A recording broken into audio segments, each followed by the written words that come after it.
Welcome, today I'm showing you how to unblock phone number into your Honor 7X.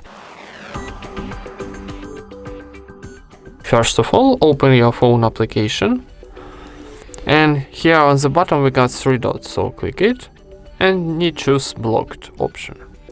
Then click into settings icon in the top right corner, and here will be numbers blacklist, so go into this option and then need to choose, for example, this one, last number, press and hold and select for unblock, for example, these 2 numbers, and press remove on the bottom.